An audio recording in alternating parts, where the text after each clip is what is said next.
Este es el momento de todos. Banco Agrícola nos hace un llamado a la reflexión, a que nos demos cuenta que este es el momento de hacer que las cosas sucedan, de superar adversidades y sobrepasar límites. Es nuestro momento de construir un mejor país todos. Bienvenidos a 8 en punto, gracias por acompañarnos. Quiero presentar de inmediato a nuestros invitados que están en nuestros estudios, dos abogados, Martín Martínez, abogado de la República y catedrático universitario. Bienvenido, Martín, es un gusto que nos acompañe. Ha sido un gusto, William.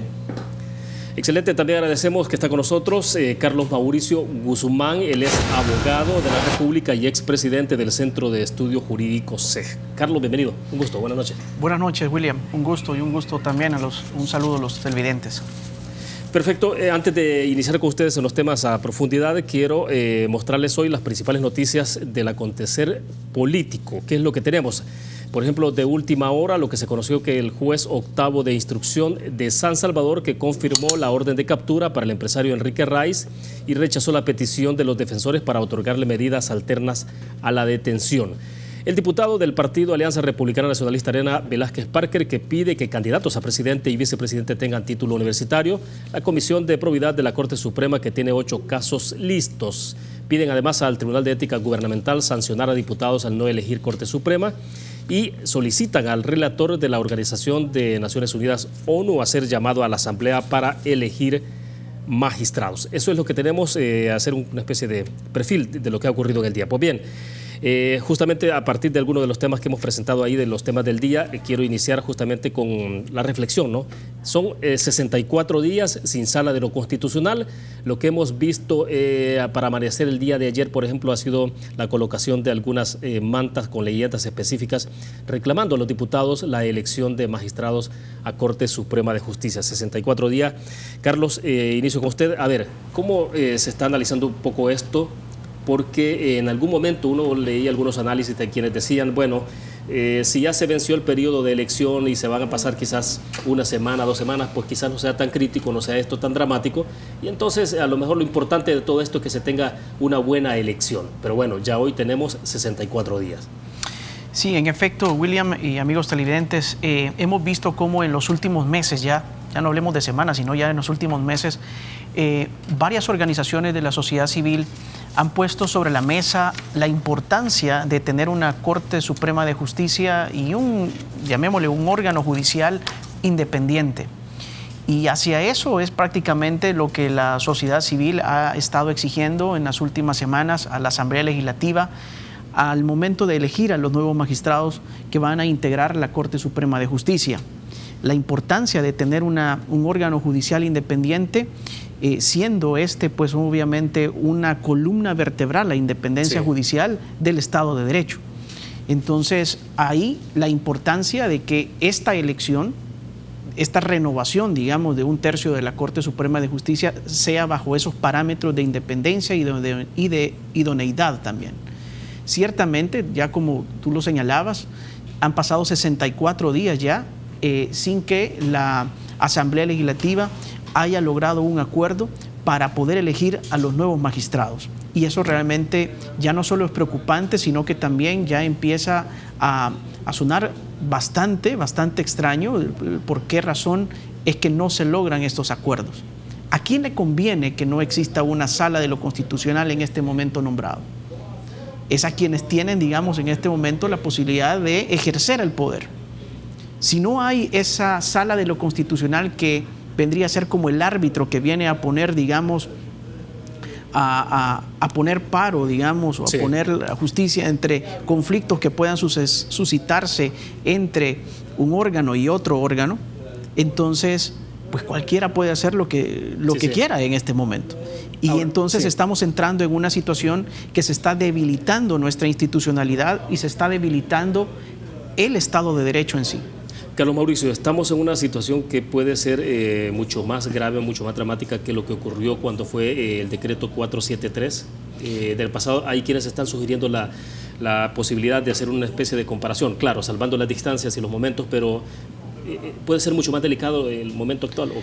Totalmente, porque si lo comparamos, aunque salvando las diferencias, como tú bien lo dices, en aquel momento había un tribunal constitucional al cual le pretendían amarrar las manos para que los votos para las resoluciones que ese tribunal diera fuera por unanimidad, pero había tribunal constitucional. En este caso es que no hay un tribunal constitucional que venga precisamente a resolver todos estos conflictos. Perfecto. Ahora bien, Martín, el ex magistrado de la Sala de lo Constitucional, Florentín Meléndez, daba algunas declaraciones a los medios impresos esta semana y él advertía de la situación que atraviesan, digamos, bueno, porque obviamente ellos conocieron como Sala en su momento de solicitudes concretas donde algunos pacientes no estaban recibiendo los medicamentos, ¿no? Y situación obviamente dramática porque tenía que ver con la vida de estas personas. Entrábamos en la pregunta justamente que les mostraba a ustedes, decía yo, si la falta de atención a ciertos pacientes especiales, por ejemplo, y que pueden caer en una situación de fatalidad, ¿a quién o a quiénes se puede responsabilizar en una circunstancia como esa? Wow, la pregunta es bastante difícil, pero para eso tienes que empezar a delinear para qué sirve un tribunal constitucional. Yo creo que un tribunal constitucional es importante desde que la Constitución deja de ser un documento de papel y se convierte con un documento que disciplina y rige la vida política e institucional de El Salvador. Entonces, si tú tienes que la Constitución tiene una fuerza normativa y que vincula al Estado de Derecho, se requiere de una sala de lo constitucional que resguarde ese papel de la Constitución con fuerza normativa y donde un ciudadano pueda decir, la Constitución me otorga este derecho y exijo, cuando la administración no lo quiere realizar, voy a la sala y digo, por favor, necesito que la administración considere mi derecho y que por otra parte me lo salvaguarde. El problema de no tener sala constitucional es que te afecta dos dimensiones muy importantes del Estado constitucional: la división de poderes y la tutela de los derechos fundamentales de los ciudadanos. Tú has puesto únicamente un caso, que es el de los pacientes que les están dando unos medicamentos que efectivamente no son los que prescribió en un amparo la Sala de lo Constitucional, pero te puedo dar otros casos donde no hay tutela. Por ejemplo, así como los más relevantes, por ejemplo. Imagínate una familia que pueda tener un desalojo ahorita. Exacto. Imagínate a alguien que ha sido detenido arbitrariamente, no poder generar un mecanismo con el habeas corpus. Existen diferentes factores donde los ciudadanos no tenemos un órgano de tutela de nuestros derechos fundamentales, y ahí es que se vuelve preocupante. Pero hay algo más, William. También otro principio fundamental del Estado constitucional es la división de poderes. Como dijo muy bien Carlos, ¿cómo podemos arbitrar las controversias que se dan entre el órgano ejecutivo y el legislativo con los 4 vetos que ha dado el presidente? Por ejemplo. Exacto. Esa es otra cuestión. ¿Cómo tú puedes salvaguardar la división de poderes cuando no tienes un órgano tan importante dentro del sistema de justicia para dirimir esas controversias? Y ese es un momento que algunos, que de alguna manera un sector del poder político lo está viendo como una oportunidad para ejercer actividades sin un control constitucional. Entonces eso es lo peligroso.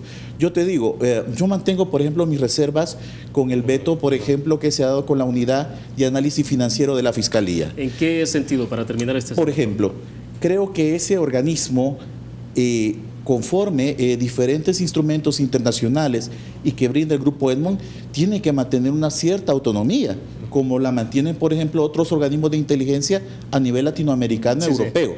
Creo que todo aquello que contribuye a un eficaz combate a la corrupción debiera de ser aplicado, y me parece que es un veto que tiene que ser analizado. Bueno, excelente. Tengo que hacer una pausa. Cuando regresemos mostrábamos un poco sobre los temas principales de agenda de este día y decíamos que hay organizaciones que están diciendo que se está retardando sin motivo legal la elección de magistrados a Corte Suprema de Justicia y han acudido al Tribunal de Ética Gubernamental a pedir sanción a los diputados porque no están eligiendo con tiempo. Porque aquí el tema es, hay un abuso, se rompió desde hace ya más de 2 meses con los plazos, pero ¿quién es el responsable de todo esto y quién debe pagar los platos rotos de lo que ya está ocurriendo? Vamos a una pausa, regresamos.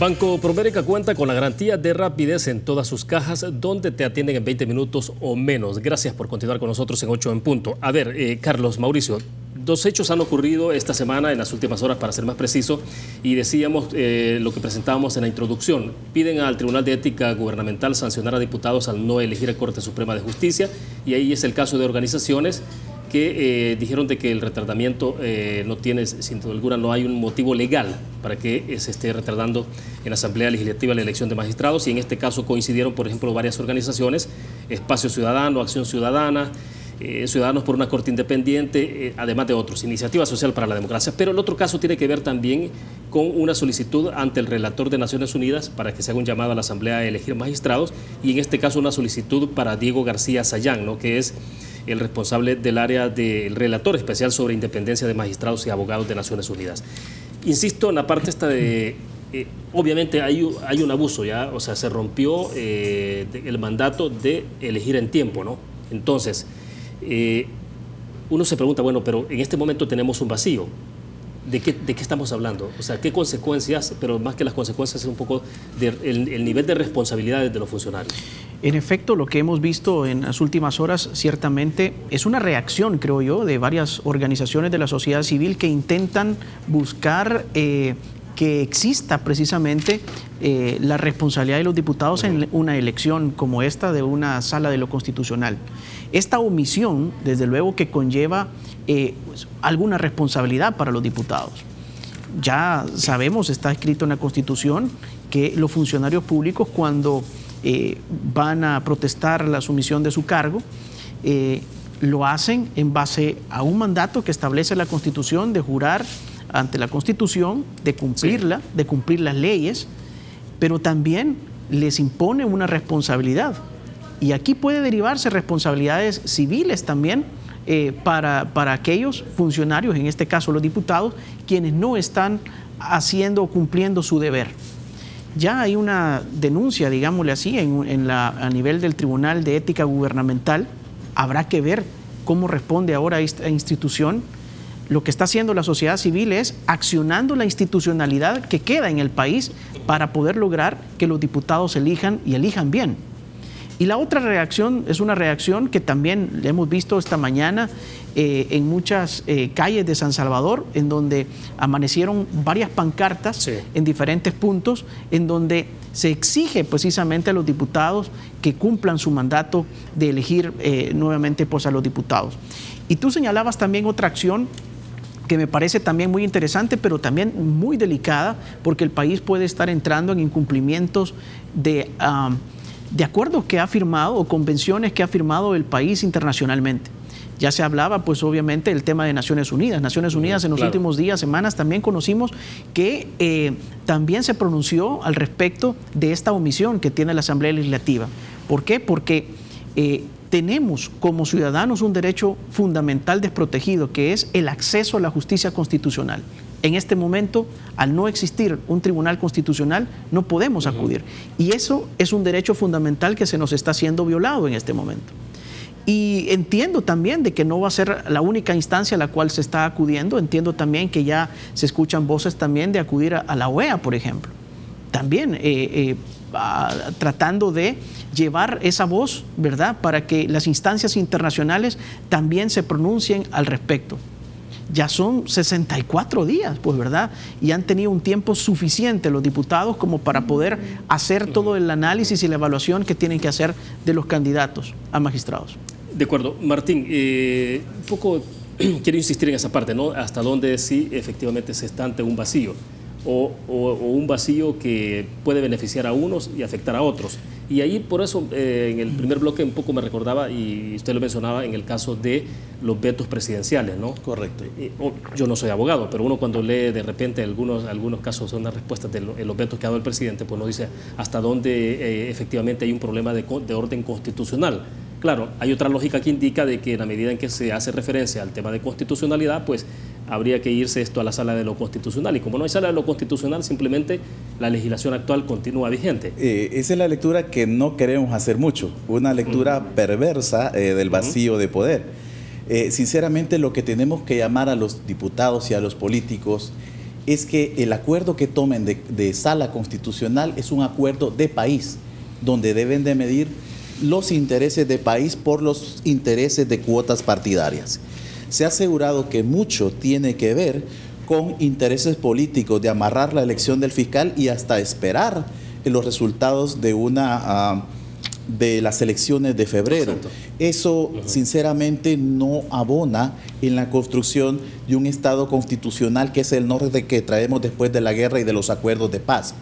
Entonces, hay otros intereses, quizás intereses mucho más espurios, que tienen que ver con control de la Sala Constitucional para que pueda gobernar bien 9 años, control de los procesos de probidad, obviamente, y por qué no decirlo, un temor a no tener una sala como la que tuvimos anteriormente, una sala independiente.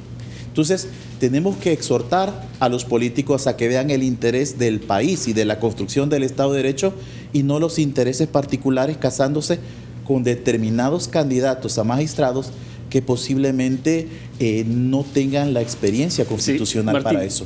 Pero ¿cómo se rompe con esto? Es decir, es que esa es la parte de, digamos, en los planteamientos, los análisis, efectivamente, parece que está bastante claro, pero ¿cómo romper todo esto de una especie de nudo gordiano, ¿no? Porque se ha puesto algún aviso a la Fiscalía General de la República sobre el caso de irresponsabilidad de los legisladores, pero bueno, esto pasaría que el caso fuera a la Asamblea Legislativa donde son jueces y partes, obviamente, ¿no? Obviamente, podría haber una responsabilidad civil, aún podría haber una responsabilidad penal por un incumplimiento de deberes, por actos arbitrarios, en fin, podrían haber diferentes tipos, pero para no llegar a ese punto, ¿por qué no lograr un acuerdo político donde también se tome a la sociedad civil? A mí me parece preocupante cuando existan propuestas de mediadores, por ejemplo, para poder llegar a acuerdos, o cuando organismos de la sociedad civil dicen, queremos aportarles, pero dicen los diputados, no, nosotros vamos a arreglar esto. Momento, este es un problema de país, un problema de partidos políticos.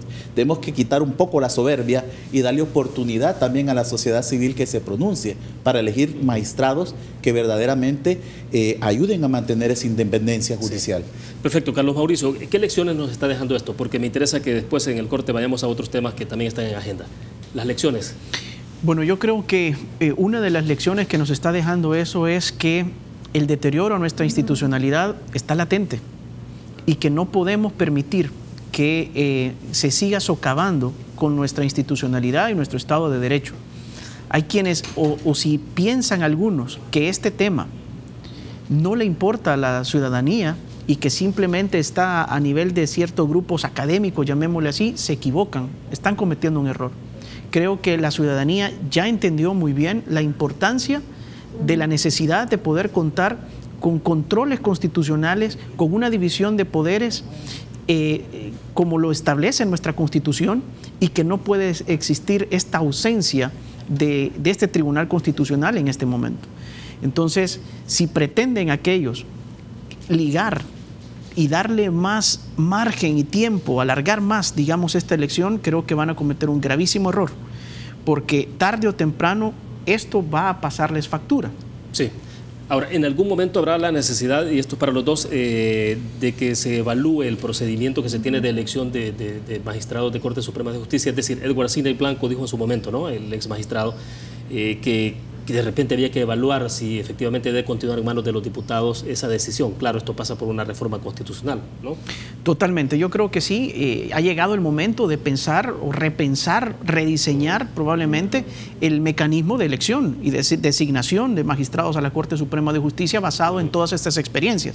Habrá que entrar en un análisis más profundo, obviamente, en esto, pero sí que ninguna de las instancias por las cuales pasa este proceso se escapa, comenzando desde FEDAES, pasando por el CNJ y terminando en la Asamblea Legislativa. Todos, en todas esas partes, hay que formular pues probablemente reformas importantes. De acuerdo, cierro con su opinión, Martín, rápido.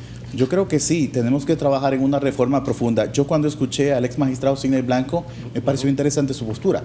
No sé, dijo él, cómo tenemos que articular ese sistema, pero lo que sí sabemos es que los políticos no pueden realizarlo.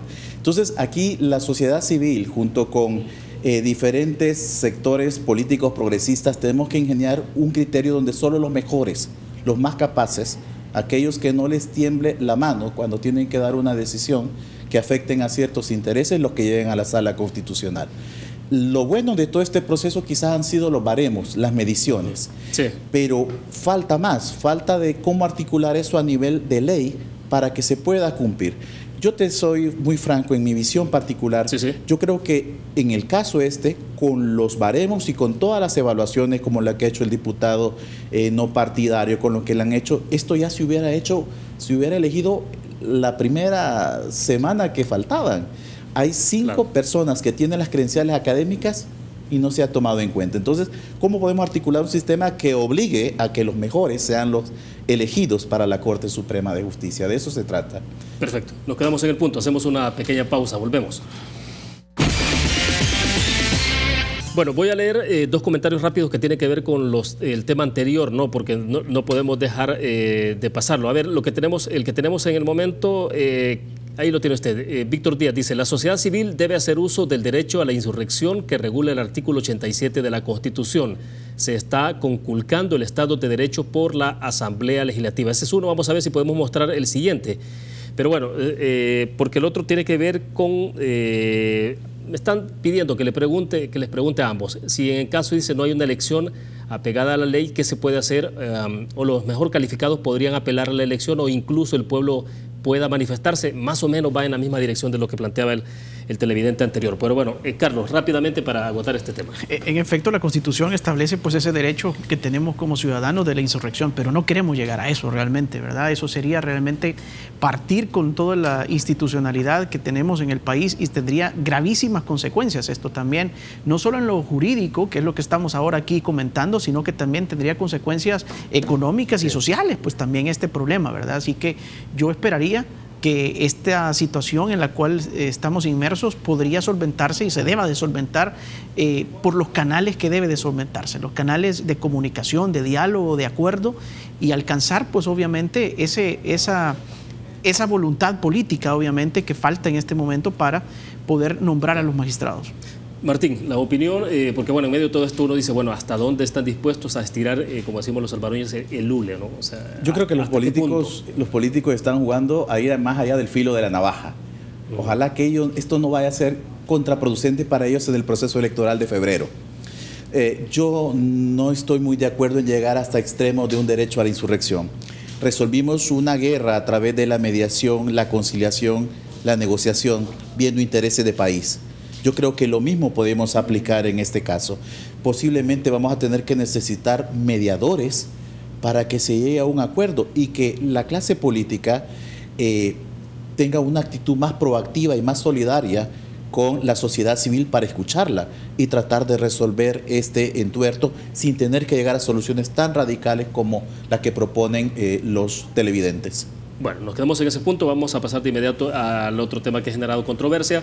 El fiscal general de la República habló la semana pasada y mencionó entonces ahí sobre el tema de los fondos provenientes de Taiwán en una situación más o menos parecida a lo que ocurrió en el caso de Francisco Flores, y entonces ahí prácticamente salió el planteamiento, el nombre de Hugo Martínez, el candidato presidencial del FMLN, por el tema de que hay, se supone, 10 millones de dólares que de la cooperación terminaron en casa presidencial y posiblemente en parte de la campaña pasada. Pues bien, vamos a escuchar rápidamente lo que dijo Hugo Martínez este día, refiriéndose a ese caso, sobre todo porque entendemos que ayer se ha reunido con el fiscal general de la República para aclarar que él no tiene nada que ver en el caso. Escuchemos y veamos. Y lo primero que ha quedado claro es que bajo ninguna circunstancia hay abierta una investigación hacia Hugo Martínez. Eso, y el fiscal me dijo también claramente que en ningún momento él había hecho una afirmación de ese tipo. Desde el primer momento que la Fiscalía inició esas investigaciones, he estado colaborando en calidad de testigo.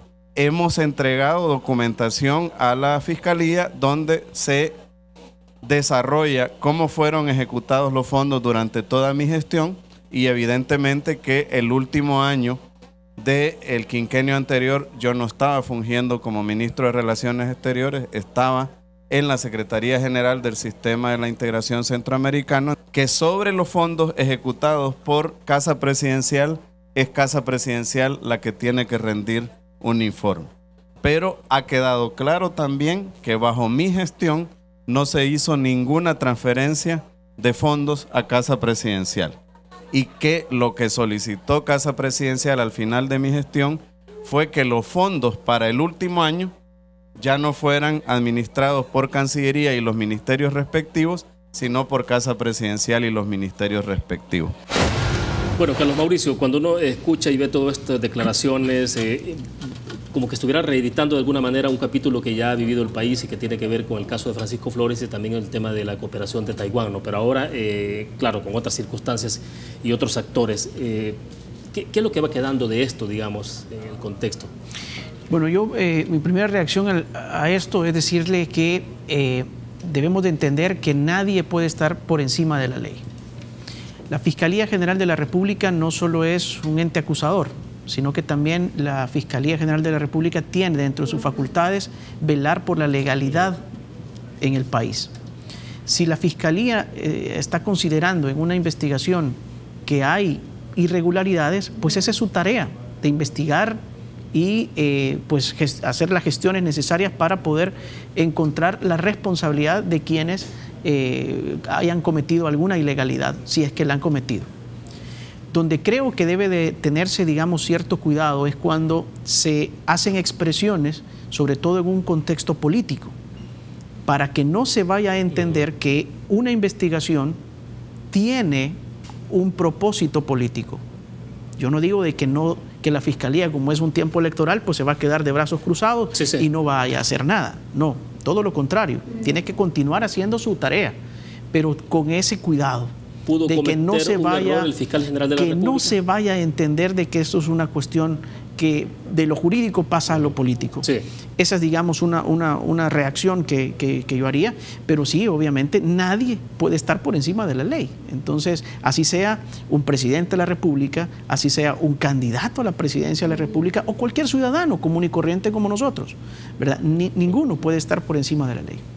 Excelente. A ver, ¿cuál sería entonces el enfoque sobre esto? ¿Cómo plantearse? Porque en el corte comercial yo les decía, bueno, sí, pero si tenemos un Estado de Derecho en este país, si tenemos robustez en la institucionalidad, pues sí, y si algún candidato, que no estoy refiriéndome desde luego a alguien en particular, pero si algún candidato ha cometido un delito y se confirma, pues obviamente la ley establece inhabilitaciones también, es decir, obviamente, respetando los procedimientos sin duda alguna. Claro, pero existen obviamente procedimientos cuando se comete un delito como los que hemos tenido, peculado, malversación o lavado de dinero. Lo importante creo que en el caso del candidato presidencial de este partido es que no hay una imputación formal en contra de él, solo sencillamente se ha dicho estamos investigando. Exacto. Que fue un poco inoportuno por parte del fiscal revelar un proceso de investigación, sabiendo, como dice muy bien Carlos, el clima que se está dando de aquí para febrero. Quizás fue una situación muy desafortunada. Sin embargo, considero de que a veces la eficacia de las investigaciones no deben trascender al plano mediático o al plano político, por todas las consecuencias que esto lleva aparejado, particularmente los juicios paralelos, que es lo que estamos viendo. Pero más allá de esto, si se va a realizar una investigación, si hay una promoción de la acción penal en contra de alguien que se postula para un cargo público, obviamente que debe seguir la investigación hasta llegar a las últimas consecuencias y decirle al funcionario, pues, que ha cometido un delito, pues darle el camino más corto al juzgado, ¿verdad?, para poder definir su situación jurídica. Pero creo que no era quizás muy oportuno aperturar a los medios una investigación tan delicada y tan compleja como la que suele ocurrir en casos de corrupción. De repente uno puede pensar que el fiscal general de la República, por ser el fiscal general, pues tendrá suficiente información para hacer alguna inferencia o adelantar alguna información. Claro. Porque lo más grave sería que no la tuviera y haya soltado un comentario. Sí, pero la culpabilidad se resuelve en los tribunales, no en los medios. Exactamente. Entonces, hubiéramos esperado quizás del fiscal esa información pues la judicializara y se sustanciara y no haber armado esta polémica, esta controversia que puede dar lugar a que uno diga, pues bueno, está de alguna manera diciendo o mostrándose logros para su reelección, ¿verdad? Que es lo que menos como ciudadano quisiéramos considerar. ¿Me entiende? Revelar ese tipo de información, estamos trabajando y estamos viendo esto como un mecanismo para decir, bueno, es un logro más de mi gestión y eso me pueda ayudar a mi reelección. Pero imposible verlo en el contexto también de que pronto vendrá nueva elección de un fiscal general de la República, ¿no? Obviamente, pero no es no es el modo más adecuado. De acuerdo. Vamos a una pausa comercial. Volvemos con más. Por cuestiones de tiempo, si tocara evaluar hacer una evaluación parcial, digamos, del periodo de lo que está haciendo el fiscal general de la República, ¿cómo sería, Martín? Bueno, yo creo que el caso del expresidente Saca ha sido una victoria del fiscal, porque es el primer expresidente que va a cumplir una condena por un delito de corrupción y por el delito de lavado de dinero, por un peculado. Sin embargo, para que el fiscal verdaderamente tenga éxito, se va a requerir recuperar todos los activos de los cuales la hacienda pública se privó. Porque en materia de corrupción, es cierto, la condena puede ser un elemento muy importante, muy simbólico de que nadie está por encima de la ley. Sin embargo, los casos de corrupción resultan ser tan grotescos porque es dinero que tenía que estar para la función social de la comunidad, de las poblaciones, y es un dinero que debe ser devuelto. Yo considero que el fiscal ha hecho mucho, pero se tienen que crear políticas de recuperación de activos, no solo del caso Saca, posiblemente de otros casos de corrupción que vengan. ¿Pero hay suficiente andamiaje legal para hacerlo o no? ¿O habría que crearlo? Posiblemente tenemos que trabajar mucho en el ámbito de las políticas de reforma legislativa para crear oficinas de recuperación de activos, para que todos esos capitales que pueden estar en algunos paraísos fiscales o en otras cuentas regresen a la hacienda pública y sirvan para lo que deben ser, que es la atención de las necesidades básicas de la población. Entonces, podría ser una buena iniciativa que se fuera pensando en una oficina para lograr eso. Ahora bien, ¿de qué va a depender en el otro tema, en el caso Mauricio Funes, la extradición de Mauricio Funes de Nicaragua? Las extradiciones tienen un componente jurídico y también un componente político. El componente jurídico es, por ejemplo, que las imputaciones, tanto en Nicaragua y El Salvador, sean similares, principios de doble incriminación, ciertos cánones o acuerdos bilaterales o multilaterales que lo permitan. Pero en el caso de Mauricio Funes, la extradición también tiene un componente, como toda extradición, un componente político. Va a quedar en última instancia a las autoridades de Nicaragua si lo extraditan o al menos va a haber algún mecanismo legal para no poderlo hacer. Pero técnicamente no puede haber refugio ni asilo internacional por delitos de corrupción. Este es el caso, ¿no? Correcto. El caso del refugio y el asilo en lo que es la normativa internacional de la ONU se refiere a perseguidos por razones humanitarias o por razones políticas, y los delitos de corrupción no son delitos políticos. Entonces son otros criterios los que posiblemente tenga el presidente Ortega para no conceder la extradición, pero es por el mismo margen que tienen ese tipo de mecanismos internacionales. Perfecto. Carlos Mauricio, entonces, los dos temas, evaluación del trabajo fiscal hasta ese momento y el caso Funes, porque, claro, él está asilado en Nicaragua bajo la supuesta condición de que es un perseguido político. Entonces, y acá muchos dicen, bueno, aunque se haga todo el procedimiento, y efectivamente, no es, la decisión finalmente estará en manos de Daniel Ortega. Pero bueno, los dos temas. Bueno, en cuanto al primer tema de la Fiscalía General de la República, estamos a las puertas prácticamente para que de nuevo empiece el proceso de preselección o selección, digamos, de un fiscal general de la República. Y es aquí donde empieza la tarea a hacer la evaluación si la tarea la ha hecho bien o la ha hecho mal el fiscal actual para poder ver una posible reelección o otra persona que llegue pues a ocupar pues esa vacante. Yo lo que sí creo es que hay que felicitar al fiscal que ha entrado, digamos, a temas que muy poco o tibiamente se habían entrado en administraciones anteriores. El combate a la corrupción creo que ha sido uno de los temas que más ha entrado. Y bueno, para bien o para mal, hay un expresidente que ahora pues está detenido ya con una condena formal. Y creo que esa es una cosa que no nos hubiéramos imaginado hace un par de años atrás, verlo, que un presidente estuviera condenado y tras las rejas. Entonces creo que ese punto, creo que es un punto muy favorable para una reelección en cuanto a en cuanto al trabajo que ha hecho. Un fiscal general no se le puede medir por las capturas que pueda realizar, se le mide por las condenas que realiza. Aunque esa parte de la condena también depende un poco de los tribunales. Por supuesto que el órgano judicial también juega un papel también muy importante en esto, ¿verdad? El sistema de justicia en general no solo depende de la fiscalía, sino que también dependerá del aplicador, en este caso los jueces. Y en cuanto al segundo punto, en cuanto a la extradición, vea de nuevo, otra vez la importancia de poder tener integrada una Corte Suprema de Justicia. La Fiscalía General de la República ha presentado al tribunal la solicitud de la extradición. Ahora el juez tendrá que remitir eso a Corte Plena. Corte Plena es quien tendrá que decidir si esa extradición se avala o no para ser enviada por los mecanismos que corresponde a Nicaragua para que sea tramitada. Entonces, si en este momento no existen los 15 magistrados de la Corte Suprema de Justicia, únicamente conocerá la Corte como está en este momento. Sí, sí. Y se necesita, sí puede tomar decisión. Sí puede tomar decisión, pero realmente tendría que tomar decisión con el número limitado de magistrados que componen la Corte Suprema de Justicia actualmente. De acuerdo, bueno, el tiempo se nos agotó.